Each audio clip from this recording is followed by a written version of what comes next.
కార్తీక పౌర్ణమి. కార్తీక పౌర్ణమి దీపం పెట్టి వదిలేసేయమని ఎక్కడా లేదు. అది తెలియని పని. దీపం పెట్టడం తప్పని నేను చెప్పను. కార్తీక పౌర్ణమి నాడు దీపం ఉంచడానికి రెండు కారణాలు ఉంటాయి. ఇంట దీపం ఉండకూడదు. ఇప్పుడు నేను కాకినాడ నుంచి కాశీ వచ్చినా నా ఇంట ప్రతిరోజు పూజామందిరంలో దీపం వెలగాలి. దీపం వెలిగితే నైవేద్యం ఉండాలి. నేను వచ్చేసాను కానీ మరి నా ఇంట ఈశ్వరుడు ఉన్నాడా? ఆయనకి అన్నం పెట్టాలా, దీపం పెట్టాలా? అది లేకుండా వచ్చేయకూడదు. ఇంటి పురోహితుడికి అప్పచెప్పాలి. ఇంట్లో ఎన్ని రోజులు దీపం వెలగకపోతే అంత దోషం యజమాని ఖాతాలో వేస్తాడు. ఇప్పుడు ఆ దోషాన్ని ఉపశమింప చేసుకోవడానికి సంవత్సరం మొత్తం మీద వచ్చినటువంటి గొప్ప తిథి కార్తీక పౌర్ణమి. అందుకే గుత్తి దీపం పెడతారు. ఈశ్వర, పెట్టవలసిన వేళకి పెట్టామో లేదో మా ఇంట్లో దీపం, అందుకని 365 ఒత్తులు కట్టి వెలిగిస్తాం. ఇది వెలిగించేటప్పుడు సమాన స్థాయి కలిగినవి 3 ప్రాంగణాలు. 1 దేవాలయం, 2 నదీ తీరం, 3 మఠం. మఠం అంటే ఇదిగో ఇటువంటిది మఠం. హీనపక్షం ఇంట్లో. 4 ఇంట్లో వెలిగిస్తే తిథి ఉండాలి. మఠాల్లో వెలిగిస్తే నిజానికి నక్షత్రం ఉండాలి. యథార్థంగా కార్తీక పౌర్ణమి అది. శివకేశవాలయముల యందు రెండింటిలోనూ ఏకకాలంలో జరిగే ఉత్సవం కార్తీక పౌర్ణమి ఒకటే. కాబట్టి అందుకు పెట్టాలి దీపం. కానీ కార్తీక పౌర్ణమి నాడు దీపం వెలిగిస్తే వెలిగించి వెళ్ళిపోకూడదు. కొవ్వొత్తితో అస్సలు వెలిగించకూడదు దీపాన్ని. ఎందుకంటే అది చచ్చిపోయిన జంతువు యొక్క కొవ్వుతో తయారు చేయబడుతుంది. వెంటనే ఆ దీపం అపవిత్రం అవుతుంది. కాబట్టి కొవ్వొత్తులతో వెలిగించకూడదు, అగ్గిపుల్లతో వెలిగించకూడదు. కార్తీక పౌర్ణమి నాడు సుగంధమైనటువంటి దాంతో అంటే అగరుపుల్ల వెలిగించుకుని అగరపుల్లతో దీపాన్ని వెలిగించుకోవాలి. వెలిగించి వదిలేయకూడదు. దాంట్లోకి వెంటనే అక్షతలు తీసుకుని చేత్తో పట్టుకుని దామోదరమావాహయామి అని కానీ త్రయంబకమావాహయామి అని కానీ 2 మాటలలో ఏదో ఒకటి చెప్పాలి. అంటే దామోదరుణ్ణి కానీ త్రయంబకుణ్ణి కానీ దీపం మీదకి ఆహ్వానం చెయ్యాలి. ఎక్కడైనా చెత్త ఉండిపోయినా కూడా రేపు లౌకికాగ్నితో వెలిగించకూడదు. ఈ ఆవాహన చేయబడిన దీపంతో వెలిగించి ఆ దీపం దగ్గర నిలబడి ఒక మాట చెప్పాలి అందరు. కీటాః పతంగాః మశకాశ్చ విప్రాః జలే స్థలే ఏ నివసంతి జీవాః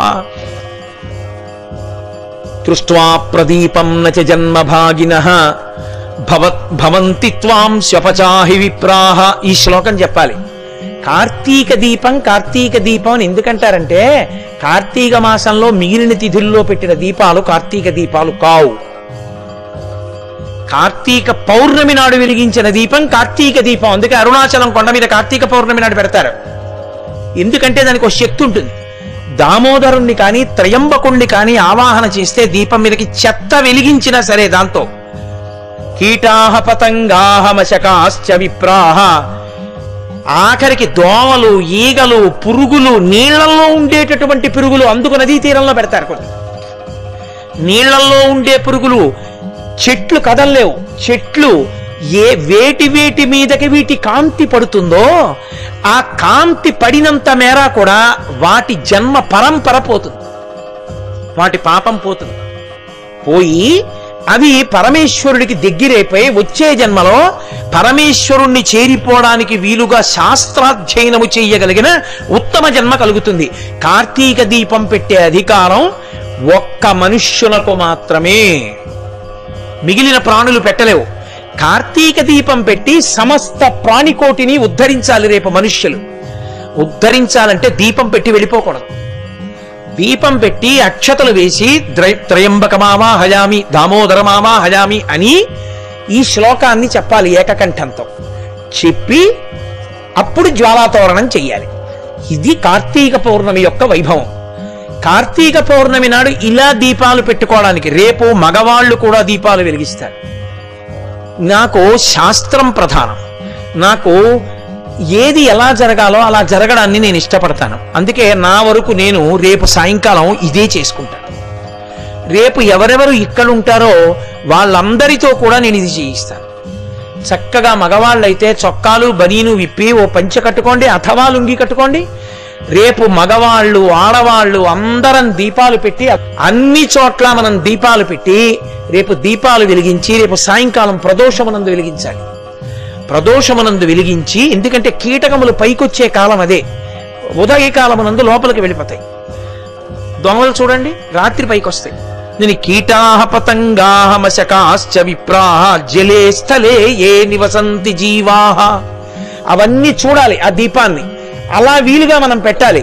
అందుకే రేపు ప్రదోష కాలమునందు కార్తీక దీపములు పెడదాం. చక్కగా దీపాలు పెట్టి ఏకకంఠంతో శ్లోకం చెప్దాం. కార్తీక పౌర్ణమి కాబట్టి దుర్గమ్మ తల్లి వైభవాన్ని చెప్పుకుందాం. ఒక్క కార్తీక మాసంలో పెట్టేటటువంటి దీపానికి మాత్రమే కార్తీక దీపము అని పేరు. ఏమి ఆ నెలలో పెట్టిన దీపానికి అంత పేరు ఎందుకు రావాలి? ఆ ఒక్క నెలలోనే దీపానికి అంత ప్రాముఖ్యత ఎక్కడుంది? యథార్థానికి పూజలో ప్రారంభంలో ఒక అంగంగా మనం దీపం వెలిగిస్తాం. కానీ కేరళ రాష్ట్రంలో ఇప్పటికీ ఒక అలవాటు ఉంది. దీపం ఒక్కదాన్ని వెలిగించి దాని మీదకి అన్నపూర్ణని ఆవాహన చేసి పూజ చేస్తారు అక్కడ. కానీ మన వైపు ఆ ఆచారం లేదు. దీపం ఎందుకు పెడతాం మనం పూజలో అంటే, ఉదయం 11 గంటలకి పూజ చేసిన దీపం పెడతాం, 12ంటికి పూజ చేసిన దీపం పెడతాం, సాయంకాలం 4 గంటలకి సత్యనారాయణ వ్రతం చేసుకుంటున్న దీపం పెడతాం. ఎందుకు అక్కడ దీపం లేదా, వెలుతురు లేదా? ఎందుకు దీపం పెట్టడం అంటే, దీపం పెట్టడం వెనక ఒక నిశ్చిత అభిప్రాయం ఉంది, ఒక ప్రధానమైన ఆచారం ఉంది. మనకి పరమేశ్వరుడు 5 జ్ఞానేంద్రియములను ఇచ్చాడు. కన్ను, చెవి, ముక్కు, నాలుక, చర్మము. సమస్త సుఖములు ఈ 5టి మీదే ఆధారపడ్డాయి. నేను దాని గురించి పెద్ద వ్యాఖ్యానం చేయక్కర్లేదు. నేను ఒక్క మాట అంటాను, ఊహించండి. ఈశ్వరుడు కన్నిచ్చి చూపివ్వలేదు, చెవి ఇచ్చి వినికిడి శక్తి ఇవ్వలేదు, ముక్కిచ్చి వాసన చూసే శక్తి ఇవ్వలేదు, నాలుకకి రుచి చూసే శక్తి ఇవ్వలేదు, చర్మానికి స్పర్శ శక్తి ఇవ్వలేదు.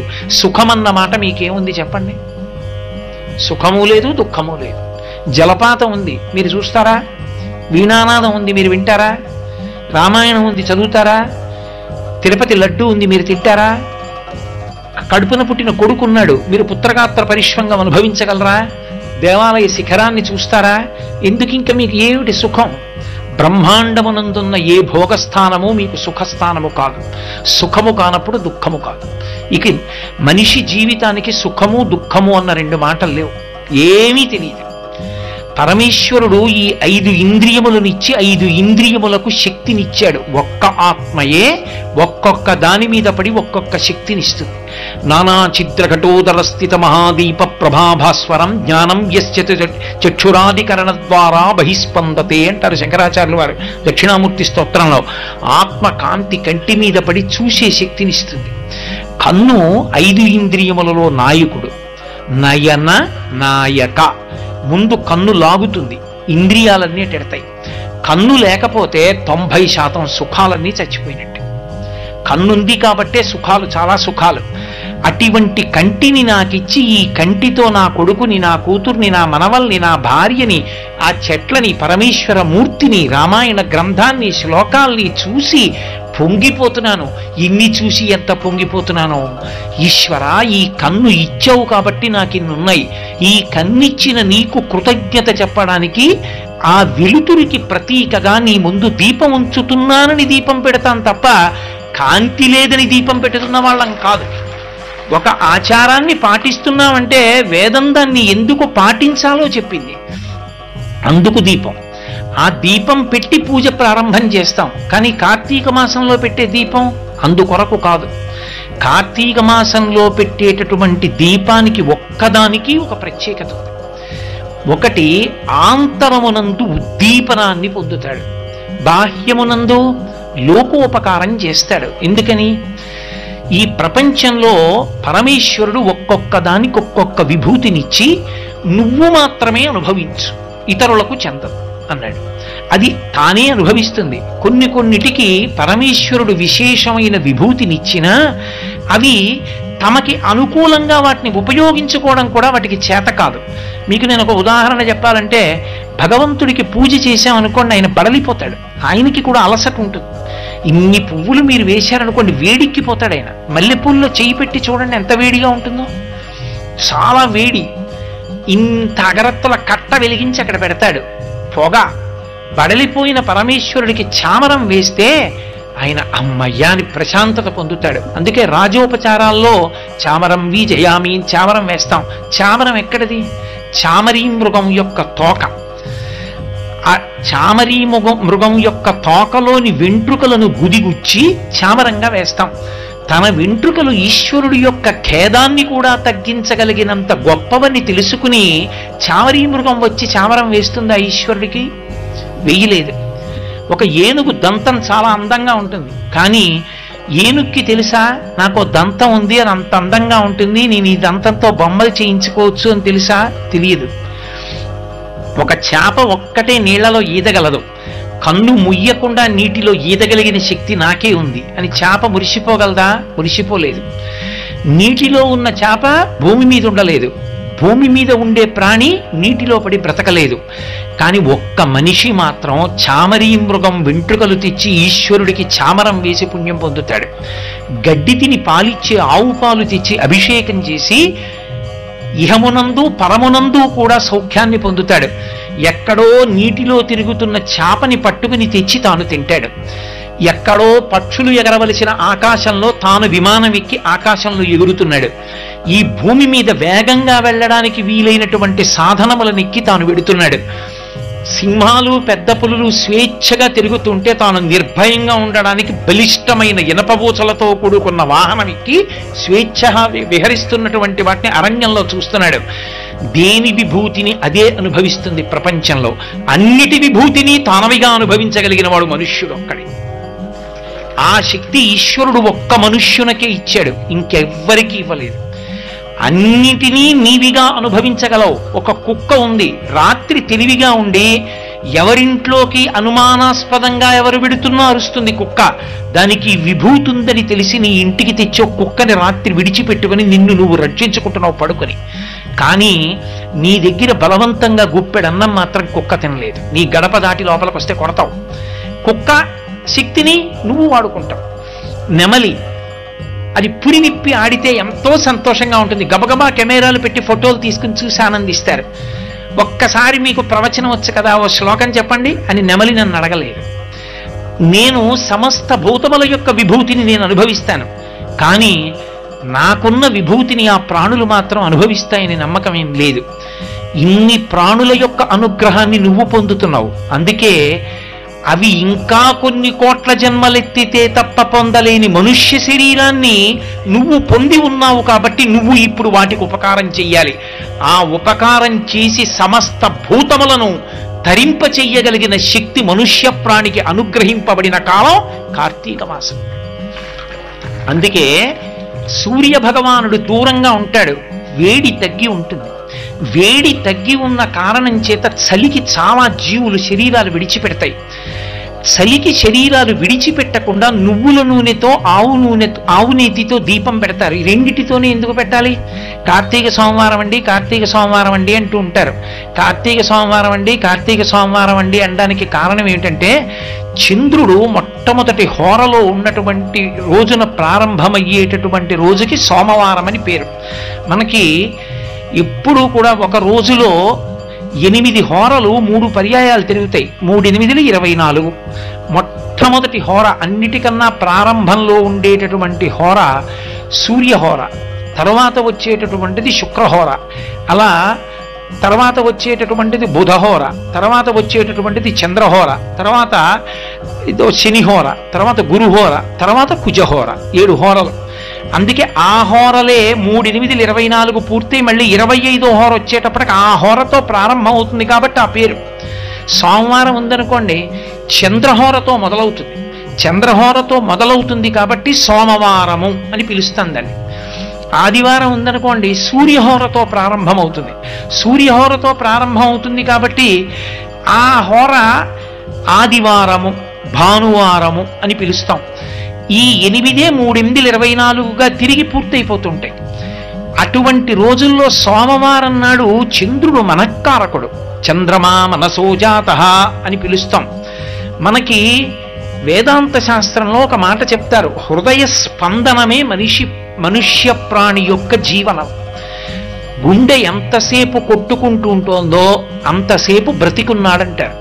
గుండె ఆగిపోయిందనుకోండి, ఆయన వెళ్ళిపోయాడండి అంటారు. ఈ గుండె కొట్టుకోవడం అనేటటువంటి దానికి హృదయమునందు హృదయనాడి అనబడేటటువంటి నాడి ఉంటుంది. నాడి మీకు భౌతికంగా కంటికి కనపడేది కాదు, అది ఈశ్వర తేజస్సుని పొంది ఉంటుంది. దానికి అధిదేవత యమధర్మరాజు అన్నారు.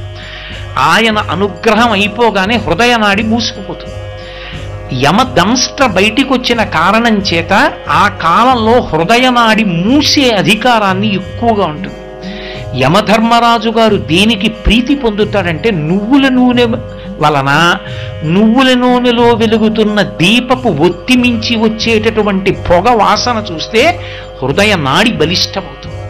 యమధర్మరాజు గారు ప్రీతి చెందుతాడు, ఆయక్కారకం అవుతుంది, హృదయ నాడి నిలబడుతుంది. ఆకారం ఉండదు. సాకారంచ నిరాకారం నిర్గుణంచ గుణాత్మకం తత్వం తత్పరమం బ్రహ్మ ఇది వేదాంత డిండిమహ అంటారు శంకరాచార్యులు వారు. వేదాంత డిండిమం చేస్తూ నిర్గుణం సగుణం అని రెండు రకాలు. నిర్గుణంలోకి వెళ్ళాలనుకున్నవాడు పరమ వైరాగ్యంలో ఉన్నవాడు వెడతాడు. సాకారమును ఉపాసన చేసేవాడు బాహ్య ప్రయోజనం కావాలనుకున్నవాడు మనసు నిలబెట్టాలి కాబట్టి ఒక ఆకారాన్ని పూజ చేస్తాడు. యథార్థమునకు అది ఒక కాంతి పుంజము. ఆ కాంతి పుంజమే దివ్యే దీపము, అదే ప్రకాశము. ఆ దీపమే పరమేశ్వర స్వరూపము. అందుకే దీపం గురించి చెప్తూ ఉపనిషత్తు ఒక మాట చెప్తుంది, ఆ దీపమే పరమేశ్వరుడు. నతత్ర సూర్యో భాతి న చంద్రతారకం నేమా విద్యుతో భాతి కుతోయమగ్ని త్వమేవ భాంతమనుభాతి సర్వం తస్య భాసా సర్వమిదం విభాతి అంటుంది. ఆయన ఉన్నాడే ఆ పరమేశ్వరుడు, ఆయన ఒక పెద్ద వెలుగు. ఆయన వెలుగు ముందు సూర్యచంద్రులు ప్రకాశించరు. ఎందుకని అంటే ఇక ఆ వెలుగు ముందు ఈ వెలుగులు పనిచెయ్యవు. కాబట్టి ఆయన ఒక్కడే ప్రకాశిస్తూ ఉంటాడు. ఆ ప్రకాశిస్తున్నటువంటి ఆ కాంతిపుంజం ఉన్నదే అదొక్కటే పరమేశ్వర స్వరూపం. పోతన గారు భాగవతం చేస్తూ అంటారు, లోకంబులు లోకేశులు లోకస్తులు తెగిన తుది అలోకంబకు పింజీకటి కావల యవ్వండేకాకృతి వెలుగు అతని నేసేవింతున్నంటారు. ఈ లోకాలు, ఈ లోకేశులు, ఈ లోకస్తులు వీళ్ళందరూ మహాప్రళయంలో పడిపోతే, నీటితో నిండిపోతే, కటిక చీకటి ఆవరిస్తే, సూర్యచంద్రుల యొక్క గమనం ఆగిపోతే, ఈ కటిక చీకటి ఆవల ఒక్కడు వెలిగిపోతూ ఉంటాడు. ఆ వెలిగిపోతున్న ఆ వెలుగులకు వెలుగైనదున్నదే అది పరమేశ్వర స్వరూపం. దాన్ని నేను పిలుస్తున్నానన్నాడు గజేంద్రుడు అష్టమ స్కంధంలో. కాబట్టి యథార్థమునకు ఈశ్వర స్వరూపము ఒక వెలుగు. ఆ వెలుగుని చేరుకున్నావు అంటే గుర్తు ఏమిటంటే నువ్వు గోడ దాటావు అని అర్థం. దక్షిణాయనంలో ఉపాసన ఎన్నేళ్లు చేసినా సాకారం దగ్గర ఆగిపోకూడదు. ఒక ఆకృతిని పట్టుకోవడం దేని కొరకు అంటే ఒక గోడ దూకడానికి. చూడండి, గోడ దూకే వాళ్ళు ఉంటారు, లాంగ్ జంప్ చేస్తారు అంటారు. వాళ్ళు చేత్తో కర్ర పట్టుకుని పరిగెత్తుకొస్తారు, ఓ గోడ దూకాలి. పరిగెత్తుకొచ్చి కర్రని భూమికి తాటించి ఆ కర్రని ఆధారం చేసుకుని తన శరీరాన్ని అలా పైకెత్తి గోడ మీద వరకు తీసుకెడతాడు. గోడ మీద వరకు వెళ్ళిన తర్వాత కర్రని ఇటుదిలేసి తాను అటు పడిపోతాడు తప్ప, ఓ కర్రా గోడ దూకడానికి ఇంత దూరం నాకు సాకారంగా వచ్చి పరిగెత్తుకొచ్చి నేను భూమిలో గుచ్చి పైకెత్తినప్పుడు నా శరీరం పైకెత్తడానికి ఉపయోగపడిన సాధనమా, నువ్వు నాతో రా అంటే తను ఇటు పడిపోతాడు. కర్రని ఇటు విడిచిపెట్టి తాను అటు పడిపోవాలి. ఒక సాకారాన్ని పట్టుకుని ఉపాసన చేసి చేసి చేసి చేసి ఈ సాకారమే అంతటా నిండిపోయింది. సభాభ్య సభాపతిభ్యశ్చ భో నమో నమో. ఈ సభాపతి నమస్సికత్యాయ చ ప్రవాహ్యాయ చ మేఘ్యాయ చ విద్యుత్యాయ చ. మేఘంలో, విద్యుత్తులో, ప్రవాహంలో, నురగలో, దొంగలో అంతటా ఈశ్వరుడే అని అంతటా పరమేశ్వర స్వరూపం చూడగలిగినటువంటి స్థితికి నువ్వు ఎదగగలిగితే ఆనాడు నీవు దీపాన్ని అర్థం చేసుకున్నావని గుర్తు. అబ్బా నీకు కనపడుతోంది. కుక్కలో, పిల్లిలో, దాని కన్నుల కాంతిలో, దాని నడకలో, దాని కదలికలో, దాని ఆకల్లో, దాని దాహంలో, దాని భయంలో ఒక చీమ అలా వెళ్ళిపోతూ ఉంటుంది. ఇలా చీపురు పుల్ల కొంచెం దాని దగ్గర పెడితే ఆగిపోతుంది, కొంచెం ఇలా కదిపితే వేగంగా పరిగెత్తుకెళ్ళిపోతుంది. దాని ఇంత చీమకింత మెదడు, ఆ చిన్న మెదడులో దాని శరీరం మీద అభిమానం, దానికో భయం, దానికో జ్ఞానం. ఇది పుల్ల, దీన్ని పుచ్చుకున్నవాడు ఉన్నాడు, వాడు గుచ్చుతాడు, మనం చచ్చిపోతాం, మనం పారిపోవాలి, అది పరిగెత్తడం. ఇన్ని భావనలు ఉన్నాయి. నీలో ఏ చైతన్యం ఉండి భావనలు కల్పిస్తోందో ఆ చైతన్యం దానిలో ఉంది. దాన్ని నువ్వు సృజించలేదు, దాన్ని చంపే అధికారం కూడా నీకు లేదు, ఇంకొక చైతన్యాన్ని తీసే అధికారం నీకు లేదు. అప్పుడు ఎక్కడ ఈశ్వరుణ్ణి చూస్తావు నువ్వు? నీ పూజా మందిరంలో కాదు ఈశ్వరుణ్ణి చూసేది, నీకు ఎక్కడ చూసినా ఈశ్వర విన్యాసమే కనపడుతుంది. అంతటా నమ హరికేశాయోపవీతి నే పుష్టానాం పతయే నమో నమో అంటుంది రుద్రం. అదిగో ఆ చెట్టు యొక్క ఆకుపచ్చటి ఆకులలో అందరూ కదలకుండా కూర్చుని ప్రవచనం వింటున్నట్టుగా తాను కూడా నిలబడి వింటున్నటువంటి ఆ చెట్టులో కూడా పరమేశ్వరుడు కనపడితే, ఇక్కడున్నాడు రానా స్వామి అనుకున్న నాడు ఆకుపచ్చని చెట్టులోని ప్రతి ఆకులోని ఆకుపచ్చతనంలో నీకు పరమేశ్వరుడు కనపడతాడు. అదిగో ఆ దర్శనాన్ని నువ్వు పొందావనడానికి ఉదాహరణ దీపం.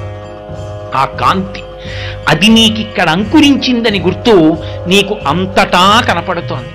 ఎందుకని లోకంలో యథార్థము తెలియాలి అంటే దీపం ఒక్కటే సాధన. అది తాడో పామో నాకు తెలియదు అనుకోండి, నేను ఏ ఉద్యోగం చేస్తున్నానో ఆ అపాయింట్మెంట్ ఆర్డరో, నేనేం చదువుకున్నానో ఆ సర్టిఫికెట్లో, నా ఎల్ఐసి పాలసీలో నా చెక్ బుక్కో పట్టుకొస్తే తెలియదు. ఒక దీపం పట్టుకొస్తే తెలుస్తుంది. దీపంలో అది తాడని తెలియగానే పాము కాదన్న సత్యం తెలిస్తే భయం పోతుంది. ఈ జగత్తు కాదు బ్రహ్మమన్న సత్యము నీకు అనుభవంలోకి ఈశ్వరానుగ్రహంగా రాగానే ఇంక నువ్వు అద్వైతానందమునందు ఓలలాడి నిర్భయ స్థితిని చేరుకుంటావు. కార్తీక మాస ప్రారంభం దేంతో అంటే ఆకాశ దీపంతో ప్రారంభం. నిజానికి ఏవి ఆకాశ దీపాలు? మీరు నేను పెట్టక్కర్లేదు. ఆకాశ దీపాలు వెలిగించిన వాడు పరమేశ్వరుడు. సూర్యుడు, చంద్రుడు, నక్షత్రములు ఇవి ఆకాశ దీపాలు. మరి కార్తీక మాస ప్రారంభం దేంతో మొదలు? ఆకాశ దీపంతో ప్రారంభం. ఆకాశ దీపం ఎక్కడ వెలిగిస్తారు? దేవాలయంలో వెలిగిస్తారు. దేవాలయంలో ధ్వజస్తంభానికి తాడు కట్టి ఒక చిన్న పాత్రలో దీపం వెలిగించి గాలికి నిధనం కాకుండా రంధ్రములతో ఏర్పాటు చేసి దాన్ని జాగ్రత్తగా సమంత్రకంగా భగవంతుడి నామాలు చెప్తూ భక్తులందరూ చుట్టూ నిలబడి ఉండగా ఆ దీపాన్ని పైకెత్తుతారు. ఎవరి శక్తి కొలది వాళ్ళు కార్తీక మాసంలో ఆకాశ దీపాన్ని పైకెత్తడానికి చమురో ఒత్తులో ఏవో ఒకటి ఇస్తూ ఉంటారు. అది పైకెత్తుతారు. ఎందుకని? ఇప్పుడు ఆ దీపం ధ్వజస్తంభం మీద ఉండి అంతటా వెలుతురు చిమ్ముతుంది. ధ్వజస్తంభం మీదకి ఏదైనా లాగారు అంటే, పతాకాన్ని ఆరోహణం చేశారు అంటే ఈశ్వరుడికి ఉత్సవం అవుతోందని గుర్తు. ఒక్క కార్తీక మాసంలో మనమే ఉత్సవం చేస్తాం. మనకి మనం ఉత్సవం. ఉత్ అంటే తల పైకెత్తడం. తల పైకెత్తి చూశాడు కాబట్టి ఉత్సవం. ఏమిటి తల పైకెత్తి చూడడం? నాకు ఉన్న గౌరవం ఏమిటి? ఈ శరీరంలో ఉంటే నేను చెయ్యగలిగిన అధికారం ఏమిటి? సమస్త భూతములకు నేను మహోపకారం చెయ్యగలను. కార్తీక పౌర్ణమి నాడు ఇతర ప్రాణులు చెయ్యలేవు, నేనే చెయ్యగలను. ఏమిటి చెయ్యగలను? దీపం తీసుకెళ్ళి ఓ గదిలో పెట్టాననుకోండి, కొంత ఫలితం. వీధిలోకి తీసుకొచ్చి దీపం పెట్టాననుకోండి, విశేష ఫలితం. అందుకే గుత్తి దీపాలని పెడతారు. ఇంతంత ఒత్తులు కట్టకట్టి వెలిగిస్తారు ఆ రోజున. యథార్థానికి శాస్త్రంలో ఏం చెప్పారంటే, ఆ రోజున చెత్త కూడా వెలిగించాలి. వీధులలో ఉన్న చెత్త కూడా వెలిగించేసేయమన్నారు. కానీ లౌకికాగ్నితో వెలిగించకూడదు. మీ ఇంట దీపం వెలిగించి కార్తీక పౌర్ణమి నాటి ప్రదోష వేళ దామోదరమావాహయామి అని కానీ, త్రయంబకమావాహయామి అని కానీ అని ఆ దీపంతో వెలిగించాలి. ఈ దీపం పెట్టి ఒక్కసారి ఆకాశం వంక చూసి ఒక శ్లోకం చెప్పాలి. కీటాపతంగాహమశకాశ్చ వృక్షాః జలే స్థలే ఏ నివసంతి జీవాః దృష్ట్వా ప్రదీపం నచ జన్మ భాగినః భవంతి త్వం స్వ్యపచాహి విప్రాః. ఈ శ్లోకం చెప్పి నమస్కారం చెయ్యాలి. ఇప్పుడు నువ్వు ఆ నమస్కారం చేస్తే పరమేశ్వరుడు ఎంతో ఆనందాన్ని పొందుతాడు. వీడికి నేను మనుష్య శరీరాన్ని ఇస్తే వీడు ఇన్ని భూతములలో ఉన్న విభూతిని వాడుకున్నాడు. ఇన్నిటిని వాడుకున్నందుకు ఇవాళ వీడు ప్రత్యుపకారం చేశాడు. ఈ ఉపకార బుద్ధి కృతజ్ఞత ఉన్నవాడు కాబట్టి నా మాట నమ్మి ఉపకారం చేశాడు కాబట్టి వీడికి నేను మళ్ళీ మనుష్య శరీరం ఇవ్వచ్చు. ఈ మాట చెప్పినప్పుడు కీటాపతంగాహమశకాశ్చ వృక్షాః, కీటకములుంటాయి, చిన్న చిన్న పురుగులు. అవి ఎందుకు పుడతాయంటే దీపంలో పడి చచ్చిపోవడానికే పుడతాయి. వాటి వల్ల ఏమైనా ఉపయోగం ఉంటుందా అంటే నాకేం ఉండదు.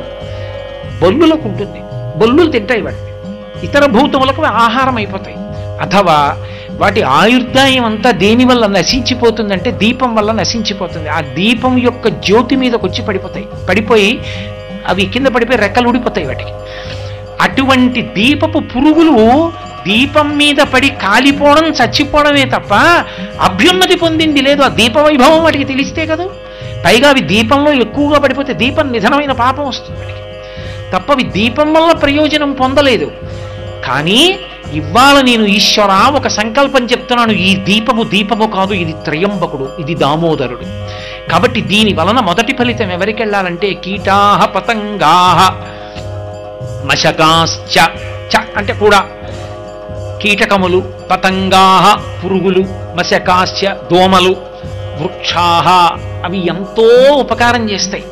కాయలిస్తాయి, పళ్ళిస్తాయి, ఆకులిస్తాయి, కొమ్మలిస్తాయి, రెమ్మలిస్తాయి, కలపిస్తాయి, ఇల్లు కట్టుకుంటాం, ఇన్ని చేస్తాం. కానీ ఎండలో అది నిలబడి మనకి నీడనిస్తుంది తప్ప దాని జన్మాంతరంలో అది మాత్రం ఎక్కడికి వెళ్ళలేదు, అలాగే ఉండాలి. ఒక ఆవు వచ్చి దాని కొమ్మలు కొరుక్కు తినేస్తున్నా, ఒక ధూర్తుడొచ్చి కొమ్మ విరిచేస్తున్నా, ఏవో ప్రాణులు దాని మీదకెక్కి అలజడి చేసి కొమ్మలన్నింటినీ ఉంచేస్తున్నా, గొడ్డలి పెట్టి తన్ని నరికేస్తున్నా, ఒక్క అడుగు ఇలా తీసి ఇలా వెయ్యలేనటువంటి దైన్యము చెట్టుది. అది అలాగే నిలబడుతుంది. ఆ చెట్టు ఎలా అభ్యున్నతిని పొందుతుంది? దానికి కదలలేనప్పుడు దానికి కర్మాధికారం ఏది? అది సంపాదించుకోలేదు. కాబట్టి ఈశ్వర నీ దీపపు వెలుతురు ఆ చెట్టు మీద పడుతోంది కాబట్టి దామోదరుడి చెయ్యి దాని మీద పడినట్టే, త్రయంబకుని చెయ్యి దాని మీద పడినట్టే అది అభ్యున్నతిని పొందాలి. కీటాహ పతంగాహ మశకాశ్చ వృక్షాహ జలే స్థలే ఏ నివసంతి జీవాహ. నీటిలో ఉంటాయి, చాలా చేపలుంటాయి, కప్పలుంటాయి, తాబేళ్లుంటాయి. ఈ దీపపు వెలుతురు నీటి మీద పడ్డప్పుడు నీటి లోపల ఉన్నటువంటి ప్రాణులన్నీ కూడా నీ అనుగ్రహాన్ని పొందాలి. అక్కడతో సరిపోతుందా? ఇవి కాదు, జలే స్థలే ఏ నివసంతి జీవాహ దృష్ట్వా ప్రదీపం నచ జన్మభాగినః. వాటికేం తెలియదు, అవేం పుణ్యం చేయలేదు. కానీ ఈ వెలుతురు వాటి మీద పడిన కారణం చేత ఇక వాటికి జన్మ లేకుండుగాక, అక్కడితో వాటికి ఉన్నటువంటి పాపపుణ్యములన్నీ కూడా నశించిపోవుగాక అని భవంతి త్వం శ్వపచాహి విప్రాహ.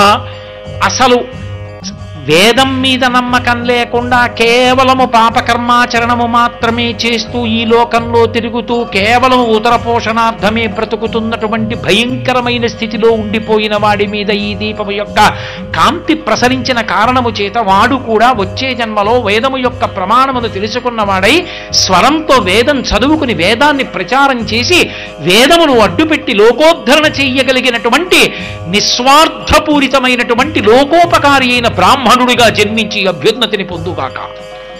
కాబట్టి భవంతి త్వం శ్వపచాహి విప్రాహ. ఈ దీపపు కాంతంత గొప్పది. కాబట్టి ఈశ్వర మీ యందు త్రయంబకుణ్ణి దామోదరుణ్ణి ఆవాహన చేసి ఈ దీపపు వెలుతురు ప్రసరించేటట్టు చేస్తున్నాను. అందుకే కార్తీక పౌర్ణమి అన్ని చోట్ల దీపాలు ఎత్తుతారు. ఇక దీపం ఎత్తని ప్రదేశం ఉండదు. కార్తీక పౌర్ణమి నాడు సాయంకాలం ఉపన్యాసం చెప్తే ఎవరు ఉండరు, చెప్పకూడదు కూడా. ఎందుకంటే కార్తీక పౌర్ణమి అంటే ప్రతి వాళ్ళు ఇళ్లలో చేసుకోవాలి. ప్రతి వాళ్ళు కార్తీక పౌర్ణమి నాడు పెట్టుకుంటారు. అందుకే ఆ రోజు వెలిగించే దీపాలు గుత్తి దీపాలు కూడా పెడతారు. దానికి రెండు కారణాలు. ఒక ఇల్లు మనం కడితే ఆ ఇంట దీపం లేకుండా ఏ ఒక్క రోజు ఉండకూడదు. శాస్త్రంలో ఏమిటంటే యథార్థానికి ఇల్లు కట్టి మీరు ఎక్కడికైనా తాళం వేసి వెళ్ళిపోతున్నారనుకోండి, ఇంటి బ్రహ్మగారు అని ఉంటారు. ఆయన్ని పిలిచి, అయ్యా మేము ఏదో కాశీ పట్టణానికి వెడుతున్నాం, రావడానికి 20 రోజులు పడుతుంది, ఈ 20 రోజులు మీరు కాస్త మా పూజా మందిరంలో దీపం వెలిగించి స్వామికి బెల్లం మొక్క నైవేద్యం పెట్టండి అని చెప్పి వెళ్ళాలి ఇంటి తాళం ఇచ్చి. ఆయన రోజు దీపం పెట్టి పెడతాడు. ఇంట దీపం వెలగలేదు అంటే పరమ అమంగళకరమైన గృహమని గుర్తు. అలా నీ ఇళ్ళన్నవి ఎన్నున్నాయో అన్ని చోట్ల దీపాలు వెలగాలి. స్వగృహే అని నువ్వు ఎక్కడ కూర్చుని సంకల్పం చెప్పగలవో అక్కడ అన్ని చోట్ల దీపాలు వెలుగుతూ ఉండాలి 365 రోజులు. అలా దీపం వెలగకపోతే ఆ దోషం నీకే వస్తుంది మళ్ళీ ఆ ఇంట్లో తిరిగినందుకు. ఆ పాపం పోగొట్టుకోవడానికి ప్రాయశ్చిత్తంగా ఇవ్వబడినటువంటి అద్భుతమైన తిథి కార్తీక పౌర్ణమి. అందుకే కార్తీక పౌర్ణమి నాడు 365 ఒత్తులు గుత్తి దీపం అని ఆవునీతిలో ముంచి వెలిగించేస్తుంటారు. 10 రోజులో 15 రోజులో ఇది తెలియకముందు ఇంతకుముందు ఎప్పుడైనా వదిలేసిన రోజులు ఎన్నున్నాయో, ఒక ఏడాదంతా నేను దీపం పెట్టకుండానే ఇల్లు వదిలేసినా ఎంత పాపం వస్తుందో అదంతా పోవుగాక 365 ఒత్తులు వెలిగించి వచ్చేస్తాడు. అది ఎవరు వెలిగించుకోవాలి? ఇంటి యజమాని వెలిగించాలి. ఇంటి యజమాని దీపం పెట్టవలసిన వాడు. మా ఆవిడ వెలిగిస్తుంది, నేను టీవీ చూస్తాను అనకూడదు. యజమాని పంచె కట్టుకుని వెళ్ళి దేవాలయంలో దీపం పెట్టాలి. యజమాని ఇంట్లో దీపం పెట్టి సమస్త భూతములకు ఉపకారం చెప్పాలి. ధర్మపత్ని సమేతస్య అని సంకల్పం ఉంది, కానీ ఆవిడ వెలిగించి ధర్మపతి సమేతస్య అని చెప్పిందని సంకల్పం లేదు. నువ్వు పెట్టాలి దీపం. కాబట్టి పురుషుడు యజమాని ఇంటికి. కాబట్టి యజమాని ఆ రోజున ఇది చెయ్యకపోతే అతనికి పరమేశ్వరుడు ఇచ్చినటువంటి అద్భుతమైన అవకాశాన్ని జారవిడుచుకున్నవాడు అవుతాడు. కాబట్టి ఎంతంత దీపాలు పెడతారో అంతంత అనుగ్రహం. దేవాలయ ప్రాంగణాలైతే కృత్తికా నక్షత్రాన్ని ప్రమాణంగా తీసుకోవాలి, ఇంట్లో అయితే తిథిని ప్రమాణంగా తీసుకోవాలి.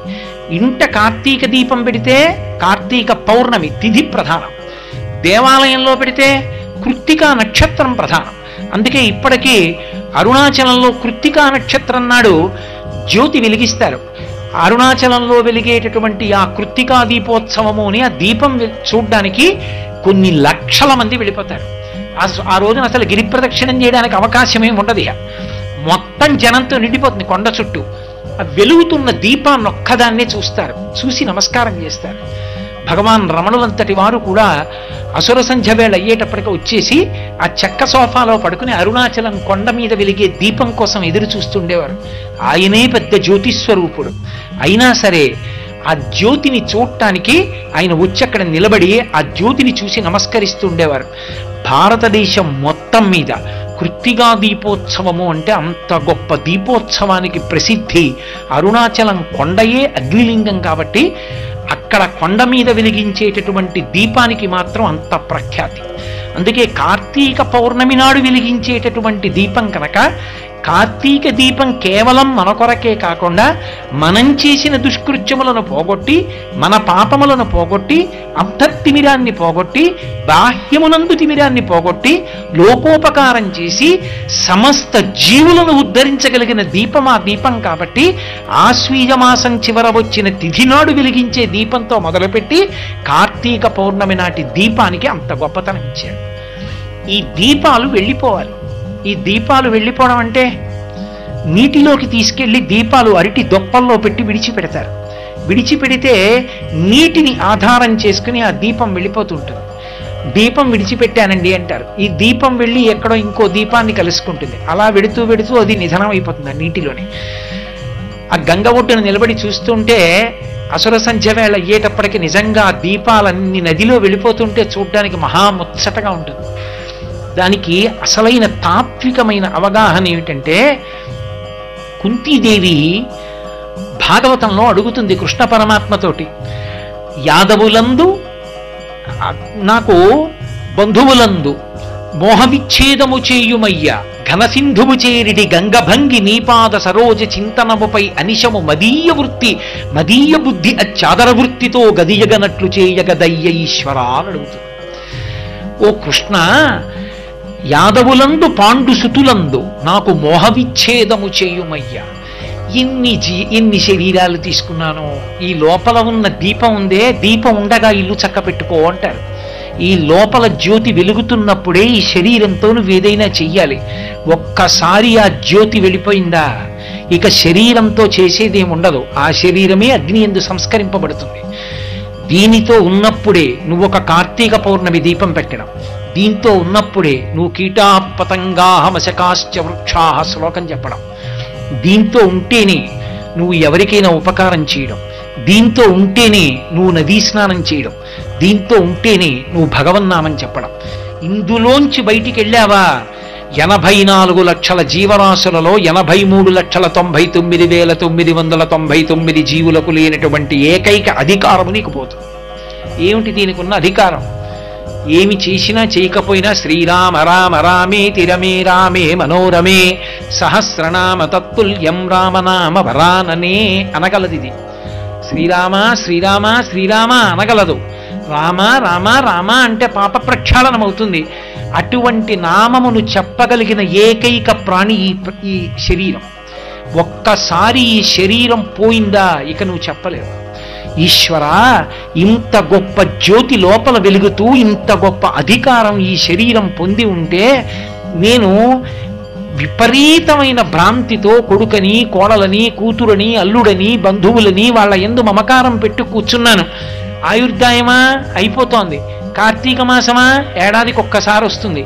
వచ్చే ఏడాది అంటూనే ఉన్నాను. ఎప్పటికి నేను ఈ శరీరంతో చేసేది సత్కార్యం?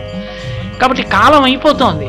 ఆయుర్నశ్యతి పశ్యతాం ప్రతిదినం యాతిక్షయం యవ్వనం ప్రత్యాయం తిగతాః పునర్న దివసాః కాలో జగద్భక్షకః లక్ష్మీస్తోయ తరంగభంగ చపలా విద్యుచ్చలం జీవితం తస్మాన్ మాం శరణాగతిం కరుణయ త్వం రక్షాధునా అంటారు శంకర భగవత్పాదులు.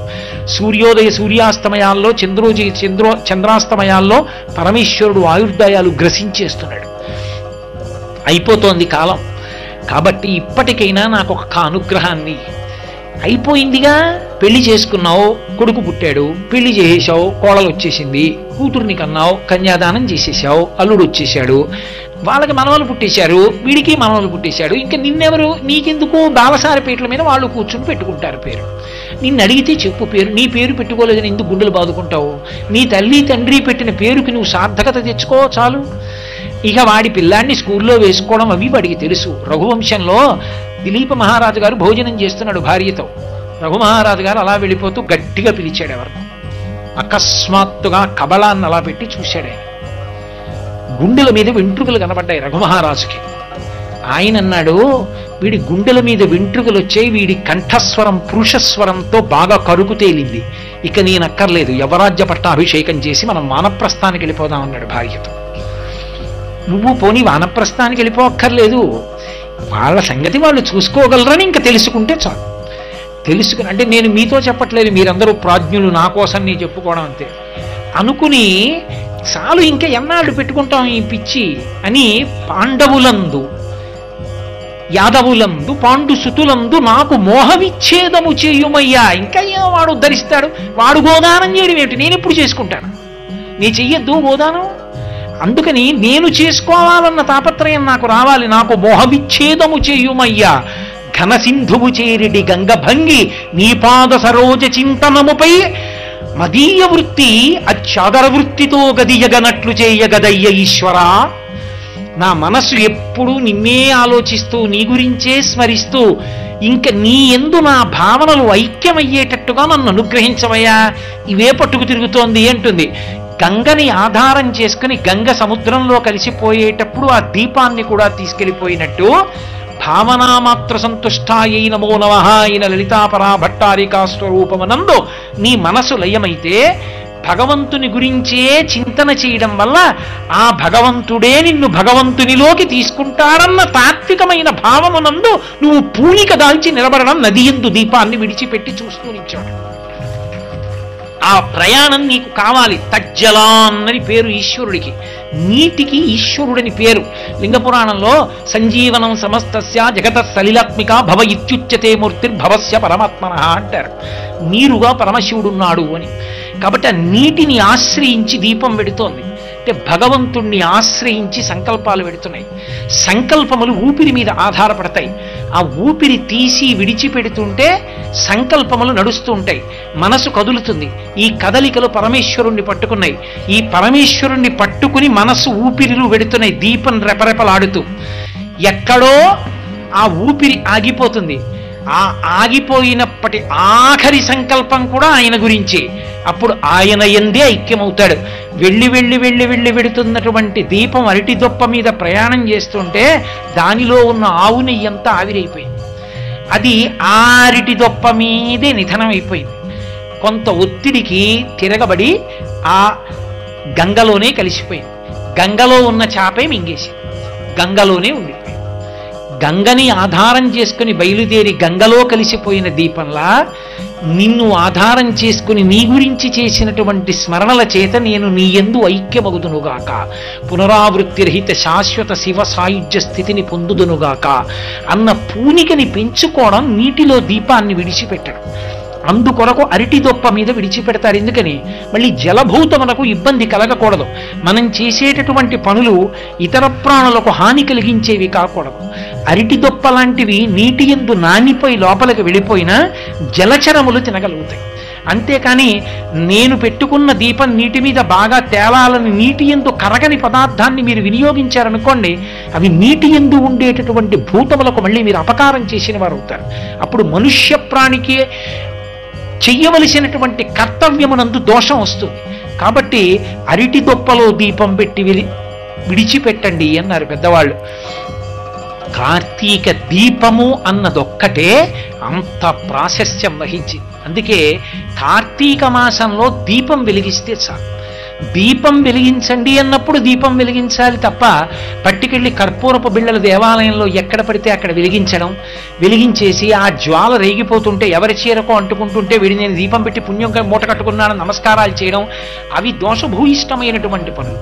దీపం పెట్టడం అన్నప్పుడు దీపాన్ని ఎక్కడ ఉంచడానికి అనువైన ప్రదేశమో అక్కడే దీపాన్ని ఉంచాలి.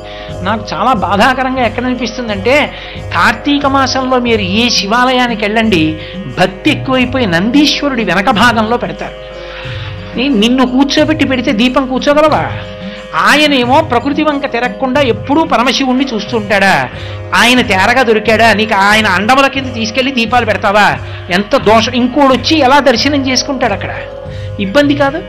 ఒక పని చేస్తున్నామంటే ఏదో చేయడం కాదు, కొంచెం మనసు పెట్టి విచారణ చేసి మనిషిగా నువ్వు ఎంత పరిజ్ఞానంతో పరిపక్వతతో పరిణితితో చెయ్యవలసిన అవసరం ఉంటుందో ఆ పరిణితితో ఆ కార్యాన్ని చెయ్యాలి తప్ప సమస్త లోకమునకు ఉపకారం కోసం నిర్దేశింపబడినటువంటి ఒక ప్రత్యేకమైన కార్యాన్ని వేరొక అపకారం జరగడానికి అనువుగా మాత్రం చెయ్యకూడదు.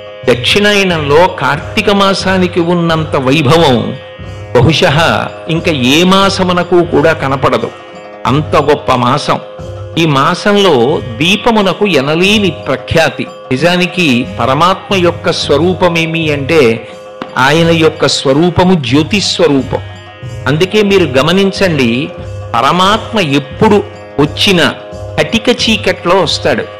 కటిక చీకట్లో ఎవరికైనా స్వాంతన కల్పించగలిగినటువంటిది దీపం ఒక్కటే. కటిక చీకటి ఎక్కడుంటుందో అక్కడ భయం ఉంటుంది. భయం ఉన్న చోట ఏది యథార్థమో ఏది అసత్యమో తెలిసే అవకాశం ఉండదు. పరమశివుడు జ్యోతిర్లింగంగా ఆవిర్భవించినటువంటిది మహాశివరాత్రి నాటి అర్ధరాత్రి వేళ.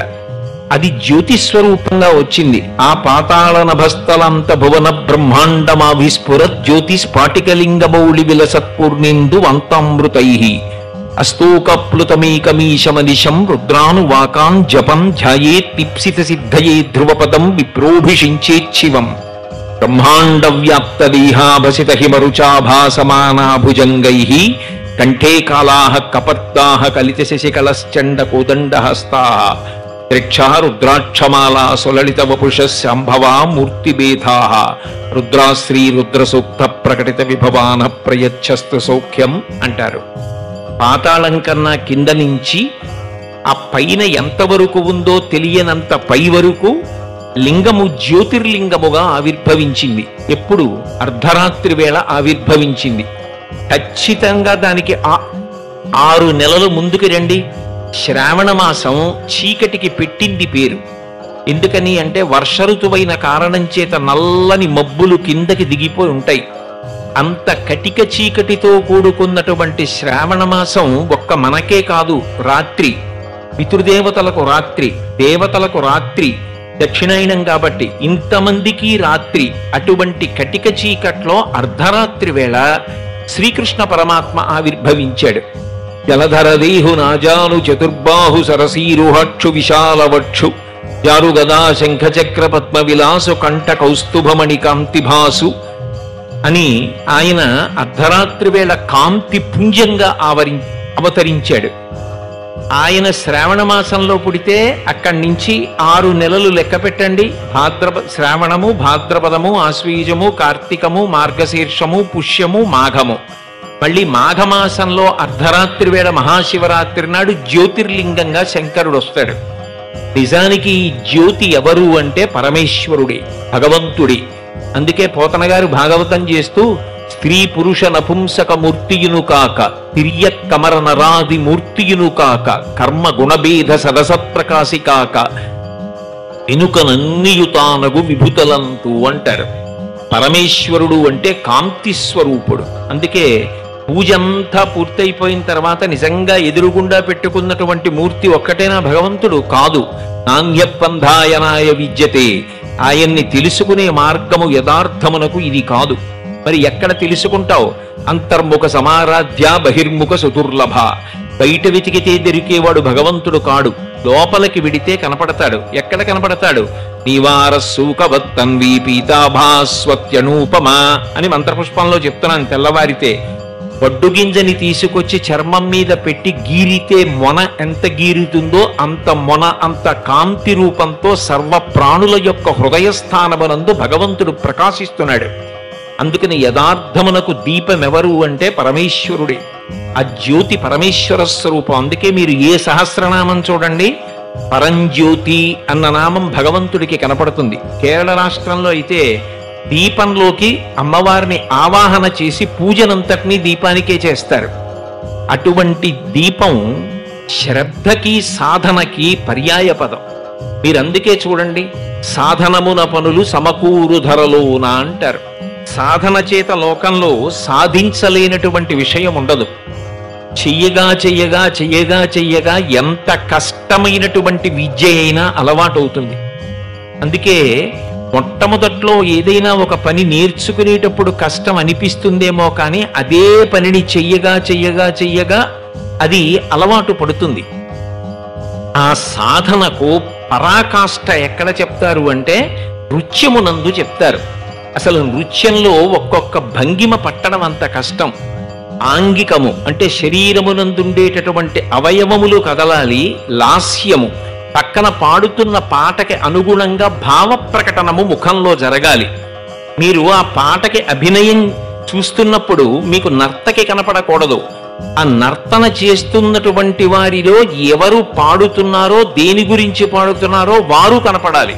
కస్తూరీ తిలకం లలాట ఫలకే వక్షస్థలే కౌస్తుభం నాసాగ్రే నవమౌక్తికం అని ఒక నర్తకీమణి నృత్యం చేస్తోందనుకోండి, ఆవిడ కనపడదు.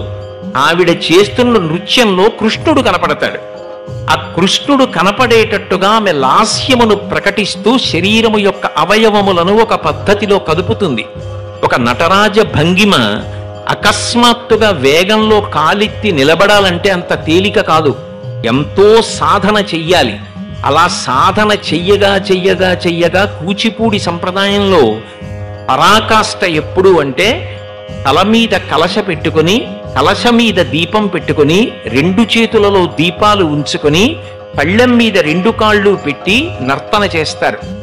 చిట్ట చివర ఒక కుండ మీద మయూర భంగిమ పెట్టి ఒక కాలు వెనక్కి పెట్టి తాను ముందుకు వంగి రెండు చేతులతో ఉన్న దీపాలు అలాగే పట్టుకుని తల మీద దీపం ఎక్కడా నిధనం కాకుండా కిందకి జారిపోకుండా కలశ మీద ఉన్న దీపాన్ని అలాగే ఉంచుకుని కుండ మీద ఒంటి కాలితో గుండ్రంగా తిరుగుతూ అంత సభకి నమస్కారం చేస్తారు. అంటే ఎంత సాధన చేసిన వారు మాత్రమే అలా చెయ్యగలుగుతారు. అందుకే సాధనకి పరాకాష్ఠ దీపం, శ్రద్ధకి పరాకాష్ఠ దీపం. శ్రద్ధ అన్న మాటని శంకర భగవత్పాదులు వ్యాఖ్యానం చేస్తూ ఒక మాట అంటారు, శాస్త్రస్య గురువాక్యస్య సత్యబుద్ధ్యావధారణ సా శ్రద్ధ కడితా సిద్ధి యయా వస్తూపలభ్యతే. శ్రద్ధ అన్న మాటకు అర్థం ఏమిటంటే శాస్త్రము ఏది చెప్పిందో అది సత్యమో అన్న నమ్మకం ఉండాలి. గురువుగారు ఏది చెప్పారో అది సత్యమో అన్న విశ్వాసం ఉండాలి. అంతేకాని శాస్త్రములో చెప్పబడిన విషయములు అసత్యములు, గురువుగారు చెప్పిన విషయములు ప్రమాణములు కావు అన్న బుద్ధి ఉంటే దాన్ని శ్రద్ధ అని పిలవరు. ఎవరైతే శాస్త్రమునందు తిరుగులేని విశ్వాసమును పొందుతారో అటువంటి వారు శ్రద్ధ కలిగినటువంటి వారు. ఆ శ్రద్ధ అనేటటువంటిది ఉన్నది అనడానికి నిదర్శనమేమి అంటే దీపం పెట్టడం. అందుకే మీరు చూడండి, దీపము అన్న మాట యథార్థమునకు ఎక్కడ పూర్తవుతుంది? ఒక ఒత్తిని వెలిగించినప్పుడు జ్యోతిస్వరూపం ప్రకాశిస్తే దీపం వెలిగింది అంటాం. కానీ ఆ దీపం వెలగడం అకస్మాత్తుగా వెలిగేది కాదు. దానికి ముందు ఒక ప్రమిద తేవాలి, దాన్ని కడగాలి, ఆరబెట్టాలి. లేకపోతే పోసిన నూనె పోసినట్లు ఆవిరైపోతుంది, ఆ ప్రమిద పీల్చేసుకుంటుంది. కడిగి ఆరబెట్టి గాలిబీట ఉంటే అందులోంచి తైలము కారిపోకుండా కింద వేరొక ప్రమిదను ఉంచి ఆ లోపల తైలమో ఆవు నెయ్యో వేసి అందులో సాధ్యం త్రివర్తి సంయుక్తం వహ్నినా యోజితం ప్రియం 3 ఒత్తులు కలిపి పేని అందులో ముంచి తొందరగా వెలగడానికి చివర కర్పూరం లాంటి పదార్థమును ఉంచి అప్పుడు మంగళప్రదంగా దీపాన్ని వెలిగిస్తారు. ఇవన్నీ దేని కొరకు చేశావు అంటే చిట్ట చివర ఆ దీపం చక్కగా వెలగడం కోసం. ఆ చక్కగా వెలగడానికి వీలుగా ఒత్తి వెయ్యలేదనుకోండి, అది ఆ నూనె చుక్కతో పాటుగా అగ్ని కింద పడుతుంది. అది అందంగా ఉండదు, ఎక్కువసేపు నిలబడదు. అలా కాకుండా అది వెలగాలి అంటే దానికి తగిన ప్రదేశంలో గాలి తగలకుండా దీపాన్ని అంత అందంగా వెలిగిస్తారు. ఈ ముందు చేసినదంతా దేనికోసం? ఆ దీపం బాగా వెలగడం కోసం. అలాగే జ్ఞానం ఇప్పుడు కలుగుతుంది, జ్ఞాన జ్యోతి అంటారు. ఆ జ్ఞానం ఇప్పుడు కలుగుతుంది అంటే శాస్త్రము గురువు గారు ఎలా బ్రతకాలని చెప్పారో, ఏది చెయ్యాలని చెప్పారో అందులో అనుమానం లేకుండా శాస్త్రాన్ని ప్రమాణంగా చేసుకుని కర్తవ్యమకృతం కార్యం సతాం మన్యుముదీరయేత్ అని సుందరకాండలో అంటారు. ఏదైనా ఒక పని చెయ్యాలా చెయ్యకూడదా అన్న, ఈ పనిని ఎలా చెయ్యాలి అన్న తస్మాత్ శాస్త్రం ప్రమాణంతే కార్యాకార్య వ్యవస్థితౌ. ఒక పని చెయ్యొచ్చా చేయకూడదా అంటే శాస్త్రం ప్రమాణం. ఒకవేళ చెయ్యవచ్చంటే ఎలా చెయ్యాలి? శాస్త్రం ప్రమాణం. ఈ శాస్త్రమును ప్రమాణముగా తీసుకుని కార్యమును భక్తితో చెయ్యగా చెయ్యగా చెయ్యగా భక్తితో కూడినటువంటి కర్మాచరణము చేత కర్మ ఫలితమునివ్వదు. శ్రీనివాస కళ్యాణం జరుగుతుంటే శ్రీనివాస కళ్యాణమునందు పరమ భక్తితో రమించిన వాడెవరుంటాడో వాడికి ఫలితం వస్తుంది. అంతేకాని కేవలముగా కళ్యాణం పీటల మీద కూర్చుంటే ఫలితం వచ్చేయాలి అంటే కర్మ ఫలితాన్ని ఇవ్వాలి. అప్పుడు ఈశ్వరుడి కన్నా కర్మ గొప్పదవుతుంది. కర్మత జడం అంటారు భగవాన్ రమణులు. కర్మ జడం, కర్మ ఏమి ఇవ్వలేదు, కర్మ చేత ప్రీతి పొందిన భగవానుడు ఇవ్వాలి. అందుకే మీరు పట్టుకెళ్ళి ఒక తుమ్మి పువ్వు వెయ్యండి, ఈశ్వరుడు సంతోషిస్తాడు. ఒక్క తులసి దళం వెయ్యండి, వెంకటేశ్వరుడు సంతోషిస్తాడు. వెంకటేశ్వరుడి ప్రతిజ్ఞ కలియుగంలో ఏకేన తులసి మాత్రదలేనాపి నరోత్తమ పూజయేత్ భక్తిభావేన తం రక్షామీతి మత్పణః. నువ్వు భక్తితో తీసుకొచ్చి ఒక్క తులసి దళం వెయ్యి, అది నేను సంతోషంతో స్వీకరిస్తాను తప్ప అది ఏదో అట్టహాసంగా నువ్వు నాకు తీసుకొచ్చిస్తున్నావన్న అహంకారంతో తెచ్చి ఇచ్చినది ఏది ఉంటుందో దానిని నేను స్వీకరించను. తొండమాన్ చక్రవర్తి చేసిన పూజ స్వీకరించకపోవడానికి ఒక కేవలం భీముడు చేసినటువంటి పూజలో మట్టి తులసి దళాలు స్వీకరించడం వెనక వెంకటేశ్వరావతార తాత్పర్యం అదే. భక్తి అనేటటువంటిది అత్యంత ప్రధానం. భక్తికి ప్రధానం మనసు. మనసు శాస్త్రమును ఒప్పుకోవాలి, ప్రమాణవాక్యాన్ని అంగీకరించి గురుపాదముల యందు భక్తితో శాస్త్రమునందు భక్తితో కర్మాచరణము చేస్తూ వెళ్ళగా వెళ్ళగా వెళ్ళగా నువ్వు చేసిన కర్మల చేత ప్రీతి పొందిన భగవంతుడు నీకు జ్ఞానమునిస్తాడు. అన్నం కావాలనుకోండి, హఠాత్తుగా అన్నం అయిపోతాయా? అవవు. బియ్యం తీసుకురావాలి, కడగాలి, గిన్నెలో పొయ్యాలి, తగినన్ని నీళ్లు పొయ్యాలి, అగ్నిహోత్రం మీద ఉడికించాలి, గంజి వారి చెయ్యాలి, అప్పుడు అన్నం తయారవ్వాలి. ప్రతి బియ్యపు గింజ అన్నమైంది అగ్ని చేత తప్తమై. అంతేకాని హఠాత్తుగా జ్ఞానం వచ్చేయమంటే రాదు. కర్మ ప్రధానం. ఏ కర్మ చెయ్యమని శాస్త్రములు చెప్తున్నాయో ఆ కర్మని యథాతథంగా శాస్త్రమును ప్రమాణముగా తీసుకుని నువ్వు చెయ్యగా చెయ్యగా ఒకనాడు ఆ కర్మ చెయ్యడం వెనక నువ్వు ఏ ప్రయోజనం ఆశించకపోయినా భగవంతుని యందు ప్రీతితో చెయ్యకుండా ఉండలేక కర్మాచరణములు చేస్తూ వెళ్ళినప్పుడు సంతోషించినటువంటి భగవంతుడు జ్ఞానమును అనుగ్రహిస్తాడు. అది జ్యోతి. అందుకే ఎక్కడ దీపం వెలుగుతుందో అక్కడ పరమ ప్రయోజనము ఆవిష్కృతమవుతుంది. నేను చీకట్లో వెడుతున్నాను అనుకోండి, ఓ తాడు అడ్డంగా పడుంటే నేను ఆ తాడుని చూసి పాము అనుకున్నాను అనుకోండి, నేను ఏ ఉద్యోగం చేస్తున్నానో దానికి సంబంధించినటువంటి ఉత్తర్వు తీసుకొచ్చి చూపించినా, నాకు బ్యాంకులో ఎంత డబ్బుందో పాస్బుక్ తీసుకొచ్చి చూపించినా, లేకపోతే నా వాచి ఉందన్నా, నా మెళ్ళో ముత్యాల హారం ఉందన్నా నా భయం పోదది. తాడో పామో తెలియదు. కానీ పక్కింటి వాళ్ళు ఒక దీపం తీసుకొచ్చి చూపించారనుకోండి, అది పాము కాదు తాడు అని తెలియగానే నా భయం అంతా ఆవిరైపోతుంది. అంటే ఏది సత్యము ఏది అసత్యము చెప్పగలిగినది దీపం ఒక్కటే. ఆ దీపము వెలిగింది అనగానే మీకు సత్యమేదో తెలుస్తుంది. సత్యము తెలియగానే అసత్యము లేదు, అసత్యము తొలగిపోగానే భయం అన్న మాట లేదు. జ్ఞానజ్యోతి వెలగగానే ఏది తెలియబడాలో అది తెలిసిపోయింది. అది తెలిసిపోయిన తర్వాత ఆ ఉన్నది ఒక్కటే అన్నది అనుభవంలోకి వస్తే అదే విడుదల. అందుకే దీపము సామాన్యమైనటువంటి మంగళప్రదత్వము దగ్గర నుంచి మనుష్య జీవితానికి చిట్ట చివరి ప్రయోజనమైనటువంటి జనన మరణ చక్రము నుండి విడుదలైనటువంటి మోక్షము వరకు కూడా అత్యంత ప్రధానమైనటువంటి విశేషంగా భాషిస్తోంది. అందుకే కరదీపిక అంటారు. చేతిలో పట్టుకున్నటువంటి దీపము ఎంత గొప్పదో, చేతిలో దీపము పట్టుకున్నవాడు ఎంత నిర్భయంగా ఉంటాడో, జ్ఞానమును పొందినవాడు అంత నిర్భయంగా ఉంటాడు. కాబట్టి దీపము వెలిగించడము అనేటటువంటి దానికి ఆంతరముగా అనేక ప్రయోజనములు ఆవిష్కరింపబడి ఉన్నాయి. ప్రత్యేకించి కార్తీక మాసంలోనే ఈ దీపాలకి ఇంత ప్రఖ్యాతి రావడానికి కారణం, శరదృతువుకి ముందు వర్ష ఋతువు నడుస్తుంది. విశేషముగా వర్షములు పడిన కారణం చేత అనేక చోట్ల నీరు నిండి ఉంటుంది.